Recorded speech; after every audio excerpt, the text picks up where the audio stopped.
So I had this idea to create this miniature wood window using 2x1 framing pieces, and then I just dry brushed over my natural wood using Waverly chalk paint. So I already had this little miniature wreath on hand, and I just added some greenery to it and attached it using twine. So you can tell this wreath has been used previously as it's covered in glue on the back, but we're just going to ignore that and move on to the front and add some flowers to it. So I started this with a particular idea in mind, and the end result, it didn't turn out quite exactly how I pictured it, but it still turned out pretty cute, so I still wanted to share with y'all and see what you think. So this part was a little bit tricky adding the outline to the ears, but it did give them a little more firmness so that they would stand up straight on their own.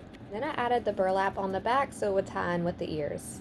So here's our little wood window. I love how this turned out. I will definitely be making more of these.